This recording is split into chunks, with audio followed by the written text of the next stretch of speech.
C ನಾನು ಹೇಳ್ತಾ ಇದ್ದೀನಲ್ಲ, ಅವ್ರ ಪಕ್ಷದೊಳಗೆ ಯಾರು ರೌಡಿ ಸೇರಿಸ್ಕೊಂಡಿದ್ದಾರೆ ಲಿಸ್ಟ್ ಕೊಡ್ಬೇಕಾ? ನಾನು ಹೆಸರು ಕೊಟ್ಬಿಟ್ಟು ನಾನೇ ಹೊಲ್ಸು ಮಾಡ್ಕೊಳ್ಳಿ ನಮ್ಮ ಬಾಯಿನ. ನೀವೇ ಮಾಧ್ಯಮದಲ್ಲಿ ತೋರಿಸಿದ್ದೀರಪ್ಪ, ಭಾಳ ನಿಯತ್ತು ಅದು ಇದು ಅಂಥೇಳಿ ತೋರಿಸಿದವರು ನೀವು ಇಂಥ ನೋಡಿ. ನಾನು ಹೇಳಿದ್ನಲ್ಲ, ನಾನು ಪದೇ ಪದೇ ಹೇಳ್ತೀನಿ, ಕಾರ್ಯಕ್ರಮಗಳನ್ನು ಕೊಟ್ಟು ಜನರನ್ನ ಓಲೈಸಬೇಕು, ವಿಶ್ವಾಸ ತಗೊಳ್ಬೇಕು. ಸರ್ಕಾರ ಸಿಕ್ಕಾಗ ಅಧಿಕಾರ ಕೊಟ್ಟಾಗ ಅಧಿಕಾರ ಚಲಾಯಿಸಬೇಕು. ಜನರು ಸೋಲಿಸಿ ನಿಮಗೆ ವಿರೋಧ ಪಕ್ಷದಲ್ಲಿದ್ದಾಗ ಸರ್ಕಾರಕ್ಕೆ ಪ್ರಶ್ನೆ ಮಾಡಬೇಕು. ಈ ಥರದ್ದಲ್ಲ, ಇಂಥ ಕೆಲಸಗಳಲ್ಲ. ಈಗ ರಾಮನ್ನ ಬೀದಿಗೆ ತಂದವ್ರು ಯಾರು? ರಾಮನ್ನ ಬೀದಿಗೆ ತಂದವ್ರು ಪದೇ ಪದೇ ಹೇಳ್ತಾ ಇದ್ದೀನಿ, ಇದೇ ಬಿ ಜೆ ಪಿಯವ್ರು. ಎಂಥಕ್ಕೆ? ಸ್ವಾರ್ಥಕ್ಕೆ, ಓಟಿಗೆ. ಅದನ್ನು ನಿಲ್ಲಿಸ್ಬೇಕಾಗತ್ತೆ. ನಾವು ಬಂಗಾರಪ್ಪಾಜಿಯವ್ರ ಆರಾಧನಾ ಅಂತೇಳಿ ಕಾಂಗ್ರೆಸ್ ಪಕ್ಷದ ಮುಖ್ಯಮಂತ್ರಿ ಇರಬೇಕಾದ್ರೆ ಒಂದು ಕಾರ್ಯಕ್ರಮ ಮಾಡಿದರು. ಏನು ಮಾಡಿದ್ರು? ಬೀದಿಯಲ್ಲಿ ಬಂದ್ಬಿಟ್ಟು ಆರತಿ ಮಾಡಿಸಿದ್ರ? ಬಂಗಾರಪ್ಪಾಜಿಯವರು ಚಿಕ್ಕ ದೇವಸ್ಥಾನಕ್ಕೆ ಕೂಡ ಹಾಳಾಗಿರ್ತಕ್ಕಂಥದ್ದು ಅದು ಜೀರ್ಣೋದ್ಧಾರ ಆಗಬೇಕು ಅಂತಕ್ಕಂಥದ್ದಲ್ಲಿ ಆರಾಧನಾ ಅಂತೇಳಿ ಮಾಡಿ ಮಂಗಳಾರತಿನಾರು ಮಾಡ್ತಕ್ಕಂಥ ಒಂದು ಕೆಲಸವನ್ನು ಕೊಟ್ಟರು. ಅದನ್ನು ಮೈ ತೊಳೆಯತಕ್ಕಂಥದ್ದು, ಪವಿತ್ರವಾಗಿರ್ತಕ್ಕಂಥದ್ದು, ಕ್ಲೀನಾಗಿರ್ತಕ್ಕಂಥದ್ದು, ಹೂವು ಹಾಕ್ತಕ್ಕಂಥದ್ದು, ಇಂಥ ಕಾರ್ಯಕ್ರಮಗಳನ್ನು ಕೊಟ್ಟು ಮಾಡಬೇಕಾ ಹೊರತು ಇಲ್ಲಿ ಕೇಸ್ ಹಾಕೋದು, ಚುನಾವಣೆಗೆ ಇವ್ರು ಮಾಡಿದ್ದಾರೆ ಅಂತ ಏನು ಕೇಸ್ ಹಾಕಿದ ತಕ್ಷಣ ಆಗ್ಬಿಡ್ತದಾ? ಅವ್ರು ಏನು ತಪ್ಪು ಮಾಡಿದ್ದಾರೆ ಅಂತೇಳಿ ಬೇಕಲ್ಲ, ಸುಮ್ಮನೆ ಹಾಗೆ ಮಾಡ್ಕೊಂಡು ಕೂತ್ಕೊಳ್ಳೋದಕ್ಕಲ್ಲ. ಏನು ರೌಡಿಸಮ್ ಮಾಡಿದವ್ರು ಯಾರು? ರೌಡಿಸಮ್ಮು ಇದೇ ನಮ್ಮ ರಾಗಿಗುಡ್ಡದಲ್ಲಿ ಮಾಡೋಕ್ಕೆ ಹೋದವ್ರು ಇವರು. ಅವ್ರು ನಿಲ್ಲಿಸಿ ಹೊರಗಡೆ ಕಳಿಸ್ದವ್ರು ನಾವು. ರೌಡಿಸಮ್ ಮಾಡಿ ನಮಗೆ ಅಭ್ಯಾಸ ಇಲ್ಲ. ನಮಗೆ ಜನರಿಗೆ ನ್ಯಾಯಬದ್ಧವಾಗಿ ಏನಿರ್ತದೆ ಅದನ್ನು ನಾನು ಕಾನೂನುಬದ್ಧವಾಗಿ ನಾವು ಮಾಡ್ತೀವಿ. ಹಿಂದೆ ತಿರ್ಗೋದಕ್ಕೆ ಹೋಗೋದಿಲ್ಲ ಯಾವತ್ತೂ ಕೂಡ. ಅದು ಜನರಿಗೆ ಸೇವೆ ಮಾಡ್ತಕ್ಕಂಥ ಕೆಲಸವನ್ನು ಕೊಟ್ಟಾರೆ.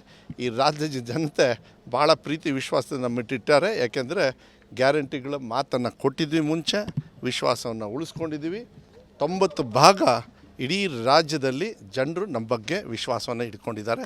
ಯಾರು ದೊಡ್ಡ ನಾಯಕರು ಬರಲಿ, ಯಾರು ಎಷ್ಟೇ ಹೇಳಲಿ, ಅವ್ರು ಏನೇ ಮಾಡ್ಕೊಳ್ಳಿ, ಎಷ್ಟೇ ತಿಪ್ಪರ್ಲಾಗ ಹೊಡ್ಕೊಳ್ಳಿ, ಜನರು ಈ ಕಾಂಗ್ರೆಸ್ ಪಕ್ಷದ ಗ್ಯಾರಂಟಿಯ ಸಹಕಾರ ತೊಗೊಂಡಿದ್ದಾರೆ ಅಂದರೆ ಅವರು ನಮಗೆ ಸಹಕಾರ ಮಾಡ್ತಾರೆ. ಈ ಸರ್ಕಾರ ಅವ್ರ ಮಡಿಲಲ್ಲಿದೆ, ರಕ್ಷಣೆ ಮಾಡ್ತಾರೆ ಈ ರಾಜ್ಯದ ಜನರು ಸಹಕಾರವನ್ನು ತಗೊಂಡು. ಯಾಕೆಂದರೆ ಅವ್ರ ಹಣನ ಅವ್ರ ಮಡಿಲಿಗೆ ಕೊಟ್ಟಿದ್ದೀವಿ, ಅವ್ರ ಸಂಸಾರಕ್ಕೆ ಕೊಟ್ಟಿದ್ದೀವಿ, ಅವ್ರ ಮನೆ ಬೆಳಕಾಗೋದಕ್ಕೆ ಕೊಟ್ಟಿದ್ದೀವಿ, ಅವ್ರಿಗೆ ಹೊಟ್ಟೆ ಅನ್ನ ಕೊಟ್ಟಿದ್ದೀವಿ, ಮಕ್ಕಳಿಗೆ ಭವಿಷ್ಯಕ್ಕೆ ವಿಶ್ವಾಸವನ್ನು ಕೊಟ್ಟಿದ್ದೀವಿ, ಹೆಣ್ಣು ಮಕ್ಕಳಿಗೆ ಮನೇಲಿ ಕೂರೋರಿಗೆ ಇವತ್ತು ಹೊರಗಡೆ ಓಡಾಡಿ ಅಂತಕ್ಕಂಥದ್ದು ಬಸ್ಸನ್ನು ಕೊಟ್ಟಿದ್ದೀವಿ. ಇಂಥ ಕಾರ್ಯಕ್ರಮಗಳನ್ನು ತರಬೇಕು ರೀ. ಇವತ್ತು ನಮ್ಮಲ್ಲಿ ನಾನು ಮನವಿಯನ್ನು ಮಾಡಲಿಕ್ಕೆ ಇಷ್ಟಪಡ್ತೀನಿ. 17ನೇ ತಾರೀಕು ಮಂಗಳೂರಲ್ಲಿ ನಮ್ಮ ಕಾರ್ಯಕ್ರಮ ಇದೆ, ಪಕ್ಷದ ಒಂದು ಸಂಘಟನೆ ದೊಡ್ಡ ಕಾರ್ಯಕರ್ತರ ಸಮಾವೇಶ. ಅದಾದಮೇಲೆ 18ನೇ ತಾರೀಕು ಶಿಕಾರಿಪುರದಲ್ಲಿ ಗ್ಯಾರಂಟಿ ಸಮಾವೇಶ. ಮೊನ್ನೆ ತಾವೆಲ್ಲರೂ ಕೂಡ ಬಂದಿದ್ರಿ. ಸಾಗರ, ಹೊಸನಗರ, ತೀರ್ಥಹಳ್ಳಿ, ನಾನು 2 ಕಡೆಗೆ ಹೋದೆ. 21ನೇ ತಾರೀಕು ಸೊರಬ ಮಾಡ್ತಾಯಿದ್ವಿ. 24 ಜಿಲ್ಲಾ ಮಟ್ಟದ ಒಂದು ದೊಡ್ಡ ಸಮಾವೇಶವನ್ನು ಜಿಲ್ಲಾ ಮಟ್ಟಕ್ಕೆ ಮತ್ತು ವಿಶೇಷವಾಗಿ ಗ್ರಾಮಾಂತರ ಮತ್ತು ಸಿಟಿ ಮತ್ತು ಭದ್ರಾವತಿ ಸೇರಿಸಿ ಈ ಗ್ಯಾರಂಟಿಯ ಒಂದು ಹಬ್ಬದ ರೀತಿಯಲ್ಲಿ ಸಮಾವೇಶವನ್ನು ಯಾರ್ಯಾರು ಫಲಾನುಭವಿಗಳಿದ್ದಾರೆ ಅವರೆಲ್ಲರೂ ಬರಬೇಕಾಗ್ತದೆ. ನಿಮ್ಮ ಸರ್ಕಾರ ಇದು, ನಿಮ್ಮ ಸರ್ಕಾರದ ಕೊಡುಗೆ ಇರೋದ್ರಿಂದ ಸರ್ಕಾರಕ್ಕೆ ವಿಶ್ವಾಸವನ್ನು ಕೊಡ್ತಕ್ಕಂಥ ಒಂದು ವಿಶ್ವಾಸದ ಒಂದು ಸಮಾವೇಶವನ್ನು, ಗ್ಯಾರಂಟಿಯ ಸಮಾವೇಶವನ್ನು 24ನೇ ತಾರೀಕು ಫ್ರೀಡಮ್